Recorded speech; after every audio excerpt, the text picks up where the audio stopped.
इस सदी के बच्चे जितने बिगड़े हुए हैं और कारण इस सदी के माँ बाप जितनी चिंता कर रहे हैं बच्चों की उतना कभी किसी ने नहीं की। कभी किसी को इतना फुर्सत नहीं थे, समय भी नहीं था।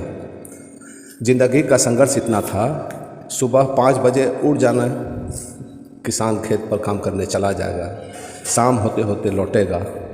कहाँ फुर्सत थी, कहाँ समय था बच्चों के साथ बैठे कि रेडियो सुने, कि टेलीविज़न देखें, कि बच्चों को फिल्म ले जाएं। कहाँ सुविधा थी, कहाँ समय था। रोटी रोजी पूरी नहीं हो रही थी, बच्चे जल्दी ही प्रौढ़ हो जाते थे। क्या तुमने ख्याल किया, अब भी गांव के बच्चे जल्दी प्रौढ़ हो जाते हैं क्योंकि छोटी सी बच्ची चली पिता का भोजन लेकर खेत की तरफ। उतनी छोटी बच्ची शहर के किसी काम की नहीं, उस पर तुम कोई भरोसा नहीं कर सकते। वह अपने भोजन ठीक से कर ले वही मुश्किल मालूम होता है। पिता का भोजन क्या खाक ले जाएगी। गांव की छोटी बच्ची, घर का छोटी बच्ची भोजन बनाने लगती है। तो अगर तुम्हारी बच्ची को अभी भोजन भी नहीं करना आता, उसकी माँ को उसके सामने टेबल में बैठ कर भोजन कराना पड़ता है। तुम जरा फर्क देखो, जितना छोटा गांव होगा उसके बच्चे उतने जल्दी ही प्रौढ़ हो जाएंगे। चले गाय को चराने, बैल को चराने, दूध लगाने, लकड़ी बिनने, जिंदगी शुरू हो गई। सच तो यह है कि मनोवैज्ञानिक कहते हैं कि जिस तरह के बच्चे हम अभी देख रहे हैं ये केवल 200 साल पहले के बच्चे हैं। 200 साल पहले ऐसे बच्चे होते ही नहीं थे। मनोविज्ञान तो कहते हैं, जिसको हम कहते हैं किशोर अवस्था, वो आगे समय बुद्धि ही उस समय नहीं होती थी क्योंकि 7-8 साल का बच्चा तो अब काम में लग जाता है। अब बच्चा जब 25 साल का हो जाता है तब काम में लगता है, और तब भी लग जाए सौभाग्य, क्योंकि 25 साल बिना काम करने की आदत, 25 साल मुफ्तखोरी की आदत, 25 साल तक माँ बाप के ऊपर निर्भर होने की आदत, ये कोई लंबा समय है, बहुत लंबा समय है। अगर 75 साल जिएगा तो 1/3 जिंदगी हो गई। 1/3 जिंदगी तो आदत हो गई निर्भर रहने की। अब बचा ना काम ना जिम्मेवारी। आज अमेरिका में जो बच्चे हैं मनोविकार बढ़ रहा है, इसका कारण समझते हो? अमेरिका सबसे ज़्यादा समृद्ध है, इसलिए सबसे ज़्यादा विकृत बच्चे पैदा हो रहे हैं। समृद्ध होने के कारण ज़रूरत से ज़्यादा ध्यान दिया जा रहा है बच्चों पर।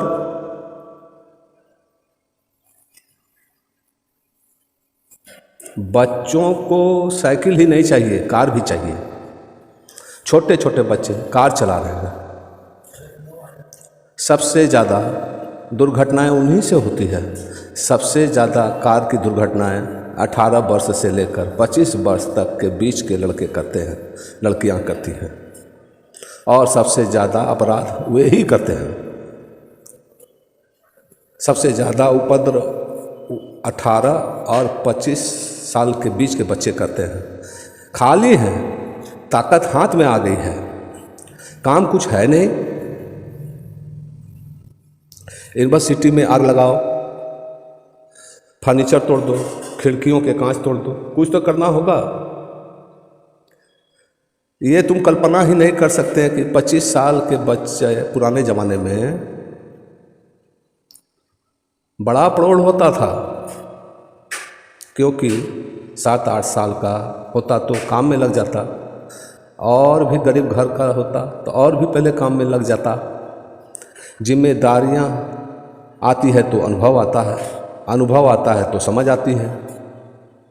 25 साल का होते होते जीवन का उसे इतना अनुभव हो जाता है कि वह इस तरह की मूर्ताएं कर सकता था जो आज तरह के लड़के और लड़कियां कर रहे हैं, असंभव।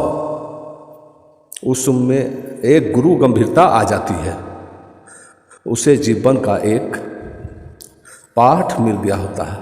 आज हम सोचते हैं कि बच्चों को हम शिक्षा दे रहे हैं, लेकिन जीवन के और सभी भाग से वंचित रख रहे हैं। उसकी हम इतनी फिक्र कर रहे हैं, ना वह अपने पैजामा का नाड़ा बांध सकते हैं, वो भी माँ बांध रही है। मैं सोचता हूँ कि तस्वीर में माँ बच्चों की नाड़े बांध रही है। अब भजन भी गा रही होगी तो नाड़ा खुल जा रहा होगा। बच्चे को तो इससे नाराज़गी आती होगी कि बात क्या है, पहले नाड़ा बिल्कुल ठीक बनता था, रास्ते में ही खुल जाएगा। माँ ध्यान नहीं दे रही है ठीक से। बच्चों के बस्ते हैं, वो सामान तो सरिया के रख रही होगी, अब उन्हें तो खुद रखना पड़ रहा होगा। उनको खाना खिलाने के लिए टेबल पर बैठ रही होगी, खाना खा। बच्चे रो रहे हैं आज, किस लिए रो रहे हैं पूछो उनसे। पुराने ज़माने के बच्चे रोते थे कि बच्चे भोजन चाहिए, आजकल के बच्चे रो रहे हैं कि माँ भोजन करा रही है और वो भोजन नहीं कर रहे हैं, इसलिए रो रहे हैं, आंसू टपक रहे हैं। और माँ सामने बैठी है कि भोजन करो, उन्हें भोजन नहीं करना, या उन्हें यह भोजन नहीं करना, उन्हें आज और कुछ चाहिए। आज वो जाना चाहते हैं कॉफ़ी हाउस, खाना चाहते हैं मैगी, इडली, डोसा और पास्ता और या कुछ और।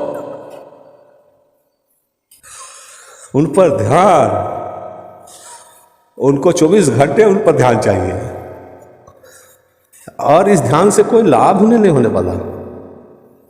जिस लड़के को 25 साल तक उसकी माँ ने ध्यान दिया है, हर तरह से उसकी फिक्र की है, यह कल विवाहित होगा, वो अपने पत्नी से भी वही अपेक्षा करेगा और उपद्रव शुरू होगा, क्योंकि उसकी पत्नी की भी वैसे ही लालन पालन की है और वो अपने पति से भी यही अपेक्षा करेगी। उनकी आकांक्षाएं अपेक्षाएं एक दूसरे से बढ़ी। लड़की चाहेगी कि पिता की तरह पति सारे इच्छाएं पूरी करे, पति चाहेगा कि पत्नी माँ की तरह सारी इच्छाएं पूरी करे। यह कैसे हो सकता है? दोनों की आकांक्षाएं बढ़ी, अभिलाषाएं बढ़ी और दोनों ही गिरेंगे, क्योंकि दोनों ही पुरानी चाल चलन में पोसे गए हैं। दुनिया में इतने तलाक कभी नहीं हुए, इतना दुखी दाम्पत्य जीवन कभी नहीं जाना गया। इसके कारण थे कि इतनी अपेक्षाएं एक दूसरे से नहीं थी, अपेक्षा का कोई कारण नहीं था। ऊपर से देखने में लगेगा कि अगर हमने ध्यान बच्चे पर कम दिया तो नुकसान होगा, ऐसा नहीं। और एक बात तुमसे कहूँ, अक्सर मैं बच्चों पर ध्यान देते हैं जब बच्चे बीमार होते हैं, परेशान होते हैं, रुग्ण होते हैं। वैज्ञानिक हिसाब से जब बच्चे रुग्ण होते हैं, परेशान होते हैं, बीमार होते हैं, तब उस समय हमें विशेष ध्यान नहीं देना चाहिए। ध्यान का गलत संबंध जुड़ रहा है। बच्चा बीमार है तब माँ उसके पास बैठकर सर दबा रही है। अब जब भी इस बच्चे को सर दबाना होगा, माँ से बीमारी का बहाना करेगा। पति देव घर पर आके लेट जाएंगे बिस्तर पर। दफ्तर में बिल्कुल ठीक थे, घर आते ही उन्हें थकान और सिर दर्द हो गया। वो चाहते हैं कि पत्नी आके उनके सर दबाए, पैर दबाए, सेवा करे, उनके आसपास खुशामद करे। वो बड़ा काम करके लौटे हैं। और पत्नी भी, पति जब तक घर नहीं आते तब तक बिल्कुल ठीक मालूम होती है, रेडियो सुन रही है, टीवी देख रही है, मोबाइल चला रही है। और जैसे ही पति घर आते हैं वो बिस्तर से लग जाती है। वो भी चाहती है कि पति उसके सिर पर हाथ दे। पति हाथ ही जब सर पर रखते हैं जब पत्नी आराम करती है। स्त्रियों ने तो बीमार होने की कला सीख ली है।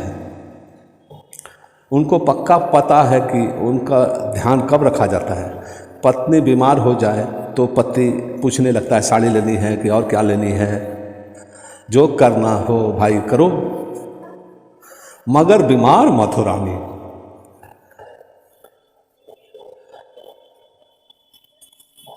पत्नी भी जानती है जब बीमार होते हैं तब पति ध्यान देता है, नहीं तो अपना अखबार पति पढ़ता है, उसे ध्यान देने की कहाँ फुर्सत है। वो पैर फैला के अखबार में डूब जाता है। वो तो एक बचने का उपाय है।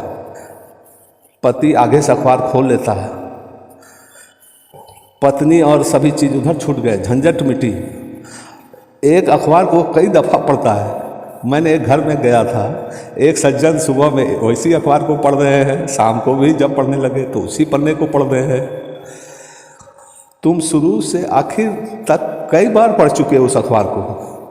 वो भी थोड़े चौके मेरे बात पर। उन्होंने कहा कि ये रोज़ मेरी आदत है, ये मुझे बचने का उपाय है। पत्नी कुछ भी कहती है तो मैं इसे पढ़ते रहता हूँ, क्योंकि मैं सुनता ही नहीं हूँ। सुनो तो झंझट, सुना तो जेब पर हमला। बहरे हो जाना पड़ता है। ये अखबार बड़ी सुविधा है। इसमें ऐसा लगा रहता है कि पत्नी समझती अखबार पढ़ रहा है। बच्चों पर यदि रुग्ण हो, उनकी सेवा करना, लेकिन ध्यान मत देना। इन दोनों में बड़ा भेद है।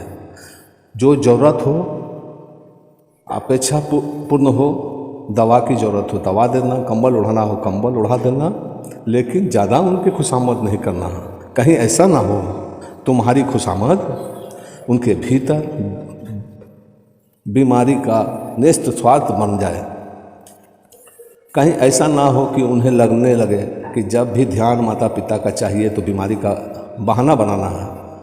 मनोवैज्ञानिक कहते हैं दुनिया में 70% बीमारियां मानसिक हैं। 70% बड़ा अनुपात है। और ये 70% बीमारियां ऐसी हैं जो तुम चाहते हो जाए। तुमने देखा परीक्षा के वक्त बच्चे बीमार हो जाते हैं। परीक्षा के वक्त सारी दुनिया बच्चों की बीमारियां बढ़ जाती है, क्योंकि बीमारी सुगम उपाय है बचने का। परीक्षा देने की ज़रूरत नहीं, मैं बीमार हूँ, या देने भी पड़े परीक्षा और पास ना हुए तो भी ये कोई नहीं कह सकता कि हमारी कोई भूल हुई, बीमार थी। या अगर बच्चों पर संबंधित और वीडियो देखने के लिए हमारे चैनल को सब्सक्राइब कर लें और आइकन बटन को दबा दें ताकि आपको हमारा नोटिफिकेशन मिलता रहे। धन्यवाद।